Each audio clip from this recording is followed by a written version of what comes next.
여러분 안녕하세요. 오늘은 6월 29일 생명의 바다교회 설립 6번째 주일 예배입니다. 우리 교회는 세상과 함께 진리를 찾고 복음으로 그 진리의 완성을 증언하는 공동체, 이런 표어를 가지고 교회를 운영하고 있습니다. 특별히 우리 교회 표어는 진리를 향해 항해하는 구도자들의 교회. 그래서 지금 여기 바다가 있죠. 바다가 이게 바로 바다 가운데서 진리라고 하는 주님이 우리를 이끌어 가시는 등불, 그것을 향해 항해하는 구도자들의 교회를 지향하고 있습니다. 이 예배가, 또 이 말씀 메시지가 여러분들의 진리, 구도자의 삶에 격려가 되고 또 작은 위로가 되고 도움이 되기를 바랍니다. 오늘 저는 선지자를 죽이는 예루살렘아, 누가복음 13장의 이 말씀을 가지고 설교를 하겠습니다. 부제는 우리가 나아갈 길을 찾아서, 오늘 저는 이 설교를 통해서 답이 이것이다 라고 말하기보다는 우리의 문제가 어떤 것일까, 그래서 우리는 어떤 방향으로 가는 것이 좋을까, 여러분과 함께 고민해보고 함께 기도하기를 원합니다. 오늘 말씀의 본문은 누가복음 13장 34, 35절인데요. 예루살렘아 예루살렘아, 선지자들을 죽이고 내게 파송된 자들을 돌로 치는 자여, 암탉이 제 새끼를 날개 아래 모음같이 내가 너희 자녀를 모으려 한 일이 몇 번이냐. 그러나 너희가 원치 아니하였도다. 보라, 너희 집이 황폐하여 버림받으리라. 내가 너희에게 이르노니 너희가 주의 이름으로 오시는 이를 찬송하리로다 할 때까지는 나를 보지 못하리라 하시니라. 오늘 이 말씀을 나누겠습니다. 여기 보시면 예수님이 예루살렘아 예루살렘아 하고, 예루살렘에 대해서 아쉬운, 너희는 왜 이렇게 하느냐, 선지자들을 죽이고 내게 파송된 자들을 돌로 치는 자여. 그 선지자, 하나님이 예루살렘에 보내신, 파송하신 그 사람들을 돌로 치는 예루살렘아, 그렇게 예루살렘을 향하여 말씀하시고, 심판, 너희 집이 황폐하여 버림받으리라. 언제까지? 너희가 회개하고 주님이 너희에게 보내신 자, 선지자, 파송된 자, 그 사람을 주의 이름으로 오시는 이를 찬송하리로다 하고 환영할 때까지, 그 말씀에 귀를 기울일 때까지 말이에요. 예수님이 예루살렘에 이 심판의 메시지를 선언하시고, 우리는 AD 70년에, 그러니까 예수님이 승천하신 후 40년이 지나서 예루살렘이 무너졌다는 것을 우리는 알고 있죠. 저는 오늘 예루살렘이라고 하는 거룩한 도시가 예수님을 사형 선고로 내리고 그리고 십자가에 못 박아 죽였다고 하는 사실을 생각해 보고자 합니다. 사실 우리가 믿는 기독교, 우리는 예수 그리스도를 믿고 있는데, 예수님은 그 도시, 하나님이 성전을 주신 도시, 하나님이 자기 이름을 두려고 세우신 그 도시, 하나님의 제사장의 도시, 거기에서 배척을 받으시고 죽으셨잖아요.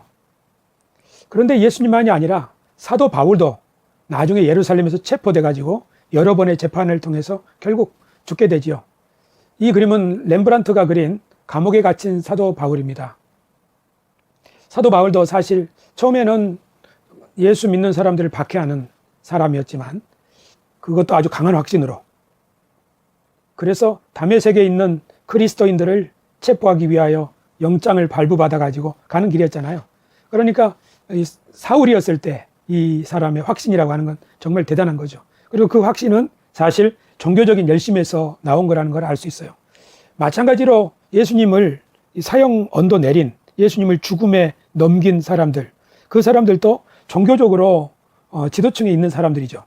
예루살렘의 대제사장들, 그리고 서기관들, 이 사람들이야말로 종교적 열심이 특심인 사람이라고 볼 수 있어요. 사도 바울을 죽음에 넘긴 사람들도 그렇고, 사실 사도 바울 자신도 그런 사람이에요.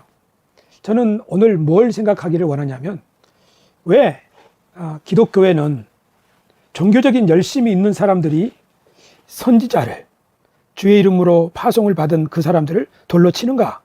왜 예수님과 사도 바울처럼 믿음의, 그러니까 진실한 메시지를 전하는 사람들이 종교적인 열심을 가진 사람들로부터 배척을 받는가 하는 거 말이에요.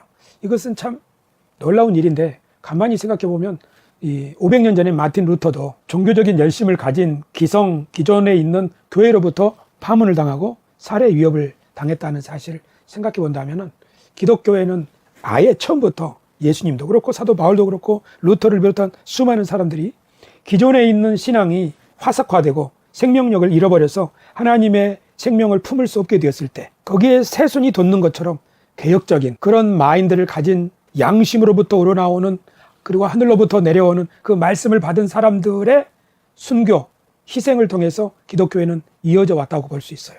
그리고 그들에 대한 핍박이 계속적으로 반복됐다는 사실을 알 수 있어요.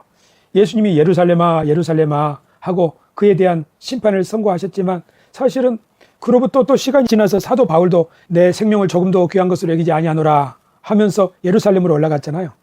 그러니까 그 예루살렘은 예수님을 죽인 도시고 사도 바울을 그렇게 죽음에 넘긴 그런 도시라는 것을 알 수 있어요. 가장 거룩한, 가장 종교적인 열심히 뛰어난 곳 말이에요. 그리고 로마 교황청, 루터를 죽이려고 했던 사람들 말이에요. 이렇게 보면 종교라고 하는 것이 시간이 점점 지나면서 이렇게 제 기능을 제대로 못할 때마다 하나님은 새로운 순을 내는 것처럼 개혁가들을 그렇게 주의 이름으로 사람들을 파송하신다는 사실을 알 수 있어요. 이번에 3월 23일부터 4월 4일까지 성지순례를 갔을 때 우리가 사도 바울의 선교 여행을 쭉 따라갔죠. 그 중에 가장 먼저 우리가 들른 곳은 튀르키예에 있는 안디옥이었어요. BCD의 안디옥인데 우리가 그 회당 유적지에 갔을 때 사도 바울이 여기 이 회당에서 설교를 했겠구나 생각하고 우리가 굉장히 떨리는 마음으로 엄숙한 마음으로 저곳에서 아주 뜨거운 찬송과 기도를 드리고 이제 성찬식을 하려고 했죠. 그런데 튀르키예에 그 관광 경찰이 와가지고 우리들의 성찬식을 가로막았어요. 여기서는 성찬할 수 없습니다. 이렇게 말이에요. 그래서 우리는 성찬식을 중단하고 거기서 메시지만 듣고 기도하고 나왔는데요. 좀 아쉽더라고요. 그래서 우리는 그 회당에서 나오면서 문득 이런 생각이 들더라고요. 사도 바울도 제1차 선교 여행 때 BCD 안디옥에서 그렇게 복음을 전하다가 회당에서 쫓겨났단 말이에요. 여기 제가 있어요.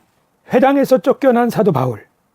그리고 우리가 성지순례 갔을 때 그 회당 관광경찰이 우리를 제재했을 때 그 회당에서 나오면서 이 길로 사도 바울도 회당에서 쫓겨나왔겠구나 이런 생각을 하면서 우리가 그 자리에서 저 사진을 찍고 나서 발에 먼지를 털었죠. 사실은 성경을 읽어보면 사도 바울도 발에 먼지를 털었다 그렇게 기록하고 있어요. 저는 이번 성지순례를 가면서 저 BCD 안디옥에서 바울은 사실 복음을 전하다가 회당에서 말하자면 많은 사람들이 바울의 메시지에 감동을 받았는데 그래서 그 다음 안식일에도 와서 말씀을 해달라는 부탁을 받았는데 그 부탁을 받고 바울이 설교를 시작할 때 정말 많은 사람들이 모였고요.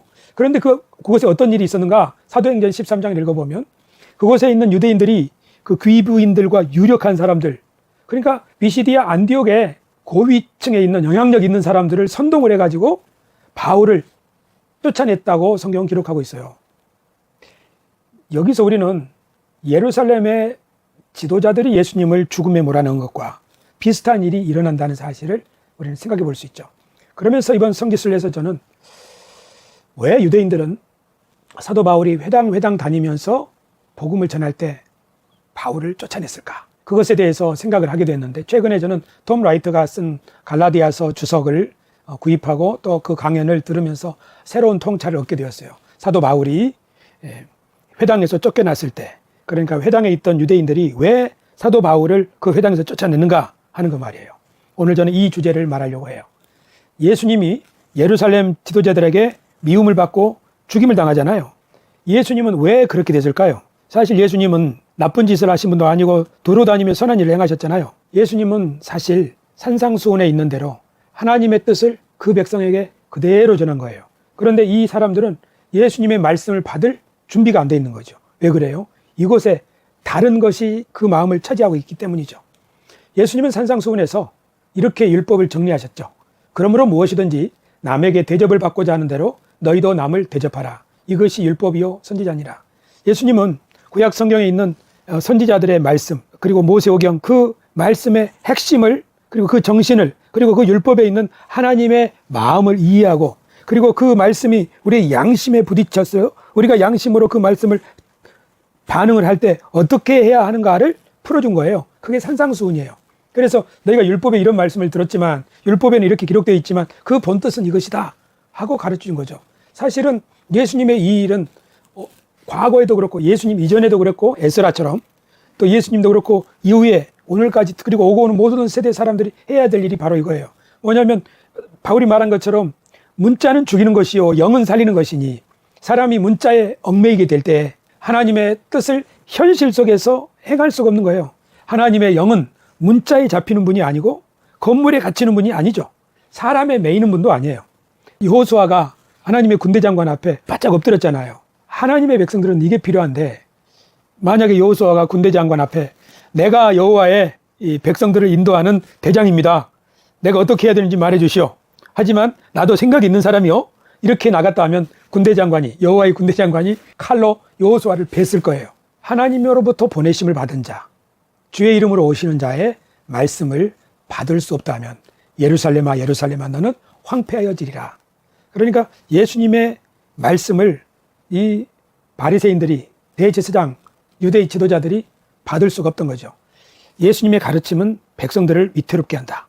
우리나라를 우리 기득권을 위태롭게 한다. 사실 요한복음을 읽어보면 한 사람이 죽임을 당함으로 우리가 로마로부터 안전하게 지킴을 받는 것이 좋지 않냐 이런 이야기를 한 것을 볼 때 역시 이 사람들은 자기의 지위, 자신들의 위치 이런 것이 하나님의 뜻을 행하는 것보다 더 중요한 거예요.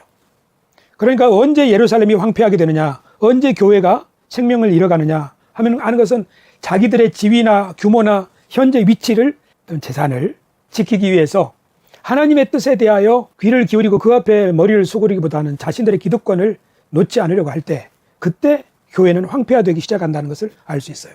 예루살렘아 예루살렘아 말이에요.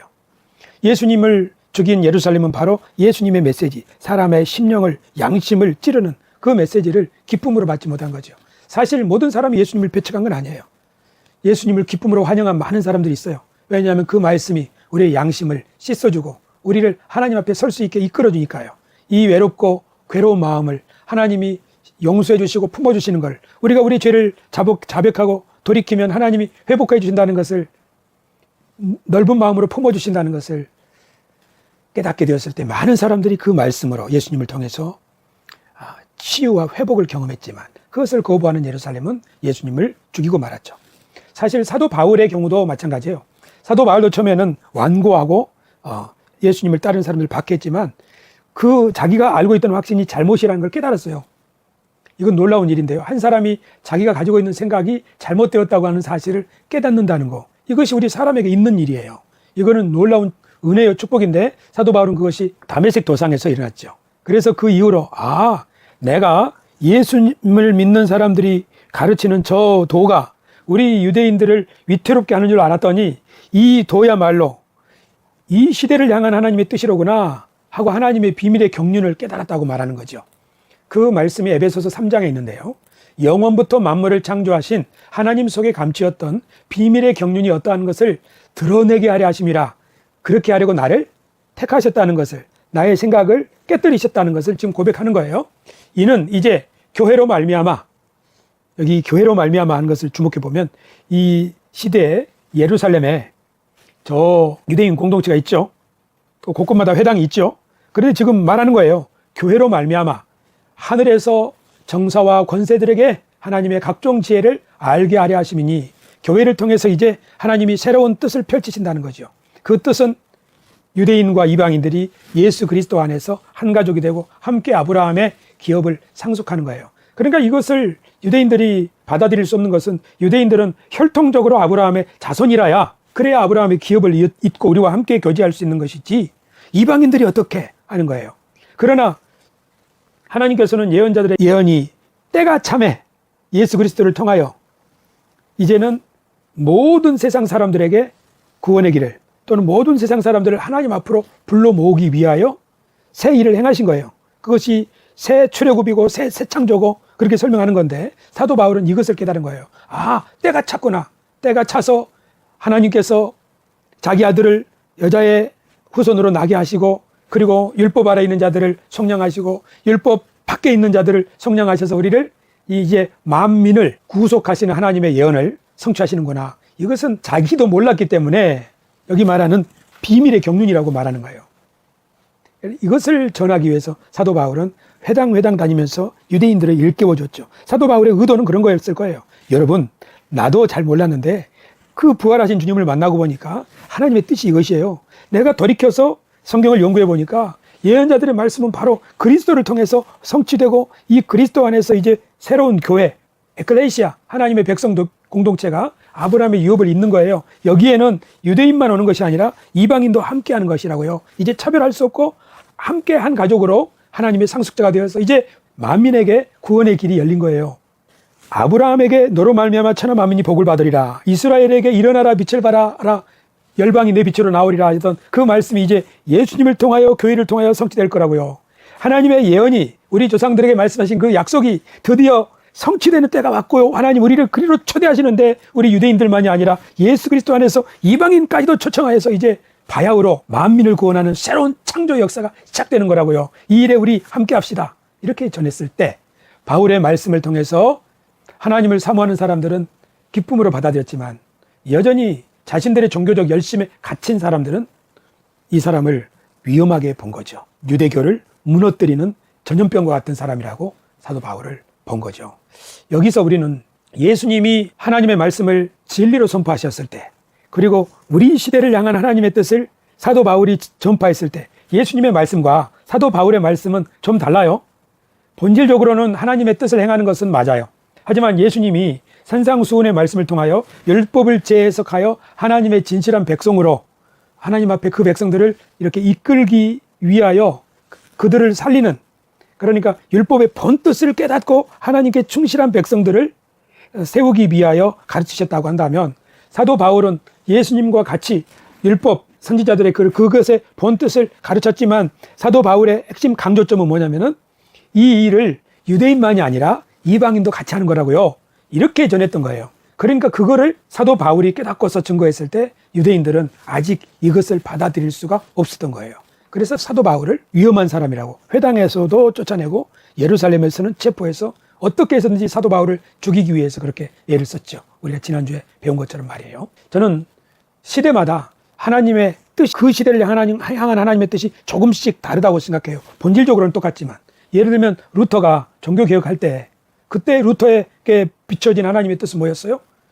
공로가 아니라, 우리 행위가 아니라 하나님이 우리에게 주신, 그리스도를 통해 주신 믿음으로 우리가 구원받는 것 아니냐. 그러니 사람이 자기를 구원하려고 여러 가지 방식으로 사람을 괴롭게 하는 일을 그만하고 이제 예수 그리스도께서 주시는 참 자유, 참 은혜, 그래서 주님이 우리에게 의도하신 그런 자발적이고 자율적인 그리스도인의 삶, 그것을 가르쳤던 거죠. 2019년, 그러니까 지금부터 6년 전에 저는 우리 시대의 문제를 이렇게 생각했어요.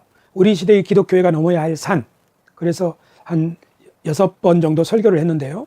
신앙생활의 목적은 구도의 삶에 있다. 신앙생활에 여러 가지 목적이 있을 수 있죠. 우리가 천국 가기 위해서 신앙생활한다, 문제 해결받기 위해서 신앙생활한다 등등 말이에요. 하지만 그런 것에 사로잡히게 된다면 기독교 신앙의 본질을 잃어버릴 수 있다. 그래서 신앙생활의 목적은 구도의 삶에 둬야 된다. 그리고 과학, 성경으로 과학을 멸시하거나 또는 과학으로 성경을 배척해서도 안 된다. 성경은 과학과 동행할 수 있어야 된다. 우리 그리스도인들의 과학에 대한 인식에 대하여 설교를 했고요. 병고침이 신앙생활의 목적이어서는 곤란하다.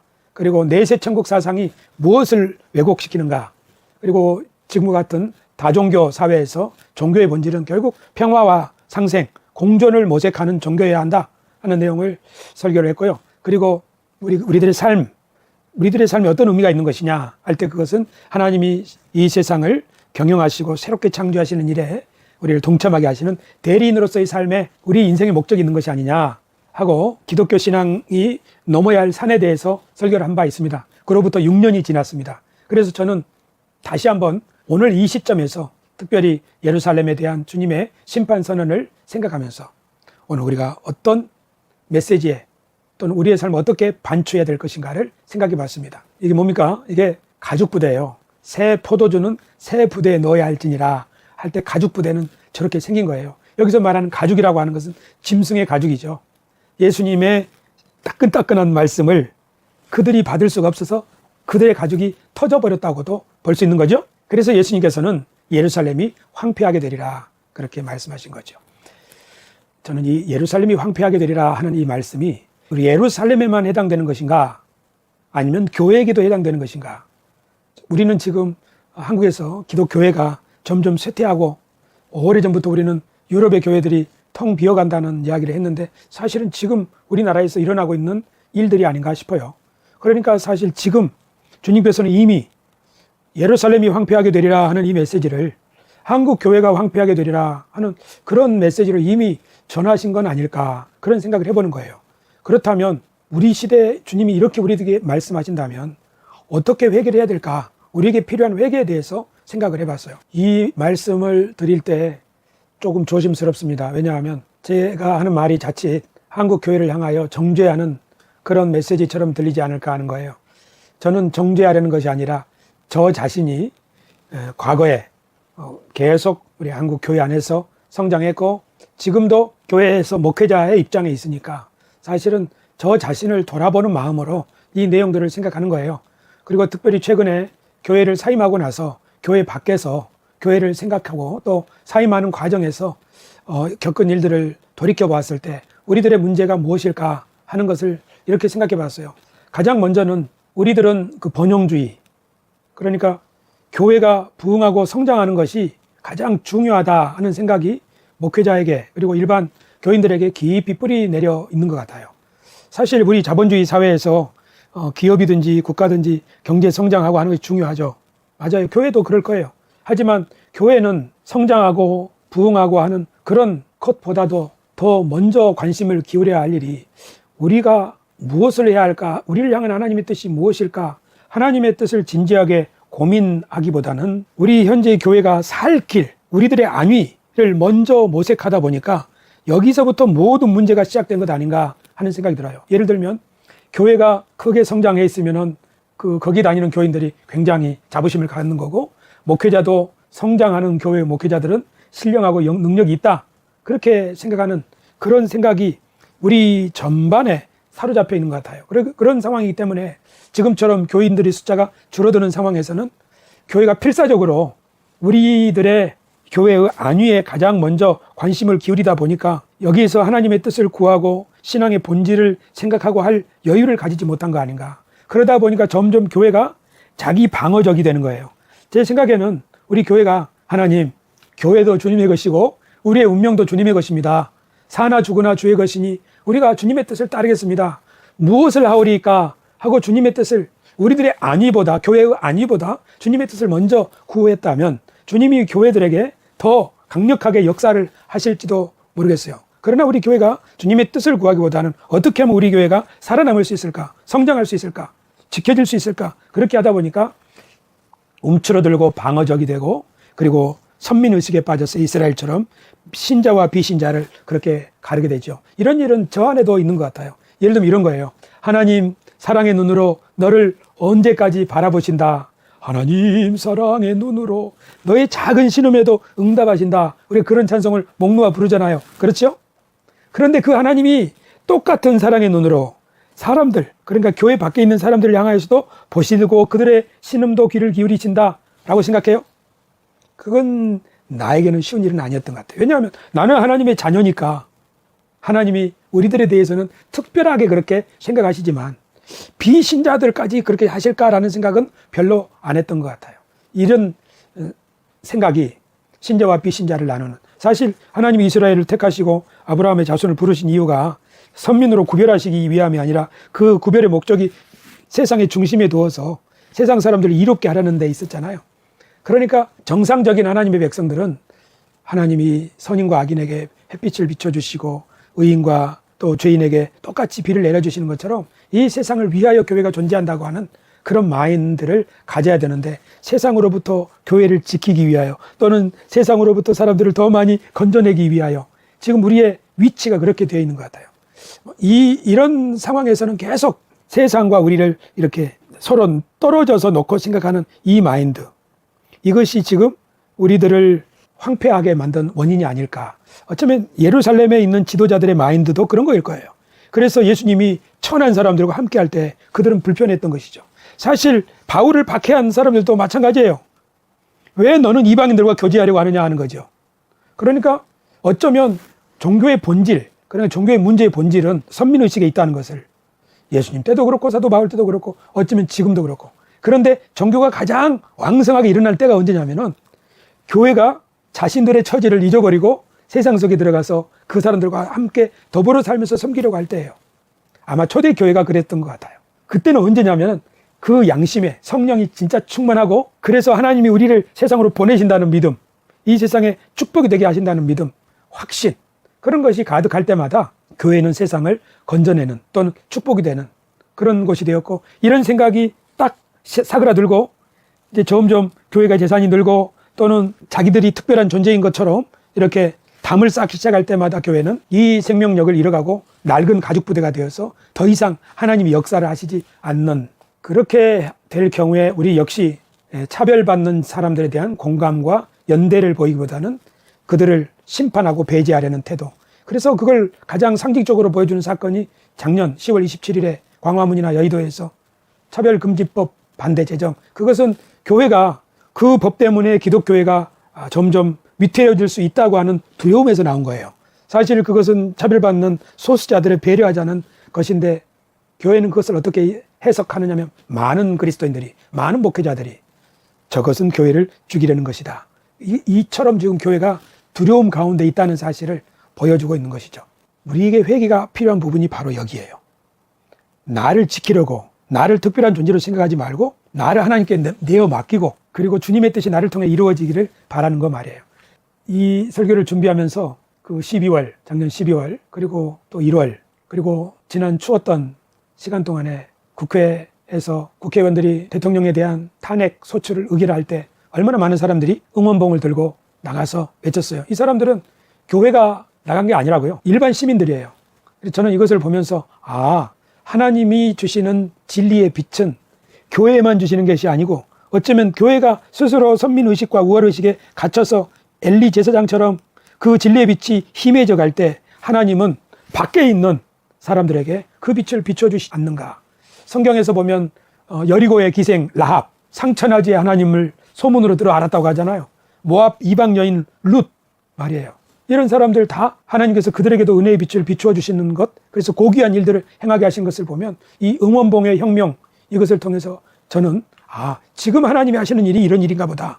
그래서 세상과 함께 진리를 찾고, 이 말은 하나님의 빛은 교회 안에만 비춰주시는 것이 아니라 그 진리의 빛을 세상 가운데서 지금 많은 사람 가운데 역사하고 있는 거예요. 그래서 그들 안에 일하시는 하나님, 그 하나님의 일을 찾고 들어보고, 그래서 세상과 함께 진리를 찾고 복음으로, 우리에게 주신 복음으로 그 진리의 완성을 증언하는 공동체, 이것이 우리 교회의 비전으로 정했는데, 비전 선언문으로 정했는데, 이것은 오늘 우리 교회에 주시는 하나님의 희망의 메시지일 수도 있어요. 그러니까 너희가 잠들었으니 내가 이 사람들을 통해서 너희를 깨운다 하는 것이죠. 세례 요한이 말하기를 너희가 스스로 선민의식에 사로잡혀서 아브라함의 자손이라고 생각하지 말아라. 하나님은 무엇으로도 아브라함의 자손이 되게 하실 수 있다?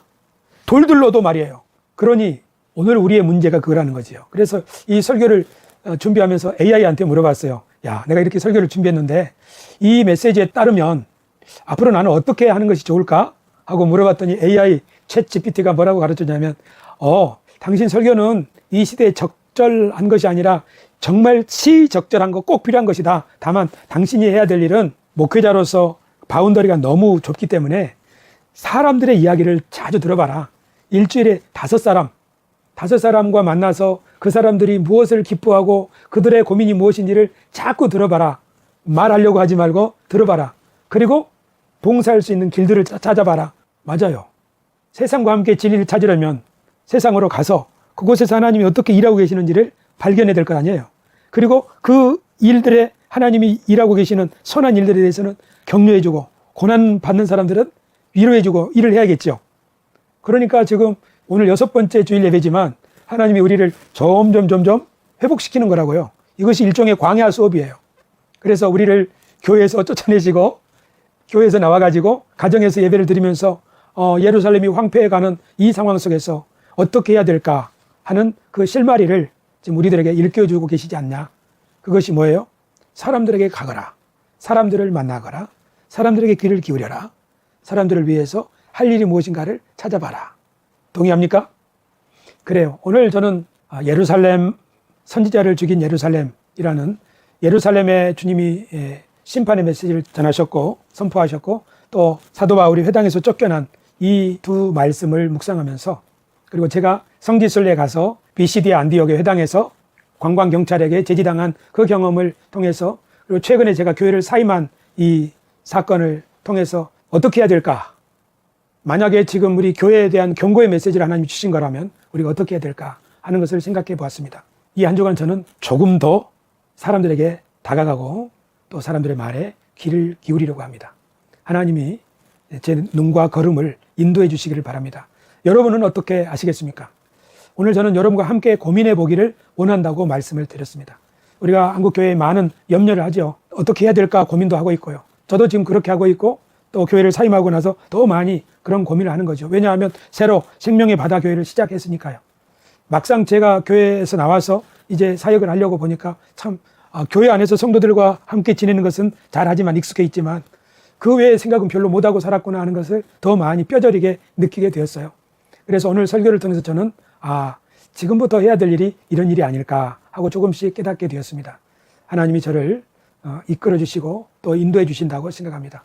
여러분의 삶도 하나님이 일하시는 것이 단지 우리들의 바운더리 안에서만이 아니라 이 세상 모든 곳에서 하나님이 역사하고 계시고 믿는 자와 믿지 않는 자 모두 안에 하나님이 일하고 계시니 그 하나님의 일하심에 더 우리 눈을 열어서 또 우리의 귀를 기울여서 한번 찾아보고 도울 사람 있으면 돕고 귀를 기울일 사람 있으면 귀를 기울이는 우리가 되었으면 좋겠습니다. 기도하겠습니다.